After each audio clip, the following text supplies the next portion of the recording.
उत्तर प्रदेश में साहब कांशीराम की विरासत को लेकर सियासी जंग तेज हो चली है। समाजवादी पार्टी मान्यवर कांशीराम के बहाने बहुजन समाज पार्टी पर चौतरफे हमले बोल रही है। बहुजन समाज पार्टी ने पलटवार किया है। बीएसपी प्रमुख मायावती ने समाजवादी पार्टी के दलित प्रेम और साहब कांशीराम की विरासत पे जो हक वो जता रहे हैं उसको लेकर कई सीधी टिप्पणियां बहन मायावती ने अखिलेश यादव पे की हैं। आपको पता होगा रायबरेली में प्रतिमा का अनावरण किया गया था स्वामी प्रसाद मौर्य के स्कूल में। वहां साहब कांशीराम की प्रतिमा के अनावरण के साथ साथ ही बाकी नेताओं ने बड़े पैमाने पर बसपा पर टिप्पणियां की हैं।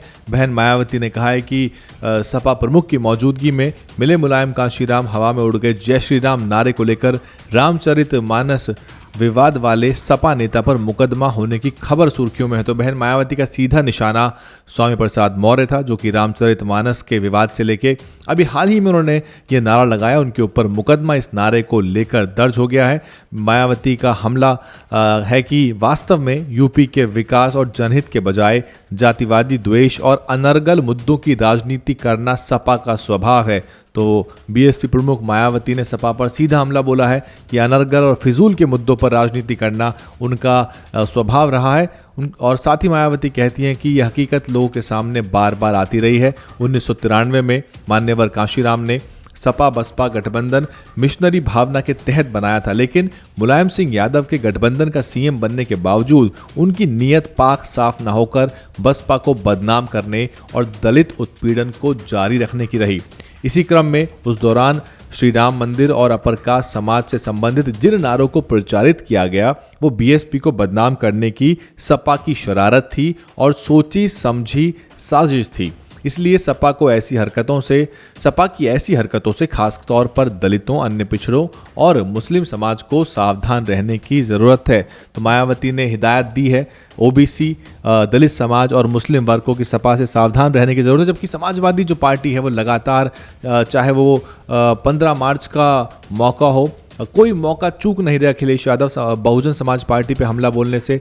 पिछले दिनों उन्होंने बयान दिया था कि बसपा के टिकट भाजपा कार्यालय में तय होते हैं। उसके बाद उन्होंने कहा कि बाबा साहब के दिखाए मार्ग से भटक गई है बसपा। और अब साहब कांशीराम को लेके भी जो जंग चल रही है उसमें समाजवादी पार्टी लगातार प्रयास कर रही है कि दलित वोटों को अपनी तरफ वो रिझाए। बहुजन समाज पार्टी के सामने बड़ी चुनौती है और बहन मायावती ने सीधे तौर पे समाजवादी पार्टी को ही इस पूरे मुद्दे पर कटघरे में खड़ा कर दिया है। और लगातार सोशल मीडिया पे समाजवादी पार्टी से सवाल भी पूछा जा रहा है कि अगर वाकई में साहब कांशीराम को लेकर इतनी श्रद्धा और सम्मान सपा के अंदर था तो फिर कांशीराम साहब के नाम पर बने ज़िलों का नाम क्यों बदला गया और उनके नाम पर बने जो बांदा में कृषि विश्वविद्यालय है उसका नाम क्यों बदला गया। ऐसे बहुत सारे जो सवाल हैं वो बसपा के समर्थक पूछ रहे हैं। बहरहाल ये जो सिलसिला है ये लगता है लंबे समय तक जारी रहने वाला है, क्योंकि नगर निगम के चुनाव सामने आ गए हैं। 10 तारीख को जो आपत्तियों के निस्तारण की आखिरी तारीख है उसके बाद साफ हो जाएगा और लगभग स्थिति साफ है आरक्षण की। और बहुत जल्द आपको तारीखों की घोषणा उत्तर प्रदेश में निकाय चुनाव की मिलने वाली है। पूरे मुद्दे पर क्या कुछ सोचते हैं कमेंट करिए। शाम को दोबारा आपके सामने हाजिर होंगे एक लाइव डिबेट में। DNN हिंदी को सब्सक्राइब करने के लिए दबाएं लाल रंग का सब्सक्राइब बटन और घंटी का बटन दबाकर ऑल नोटिफिकेशन पर क्लिक करें। चैनल को जिंदा रखने के लिए नीले रंग का ज्वाइन बटन दबाकर चैनल को आर्थिक सहयोग करें।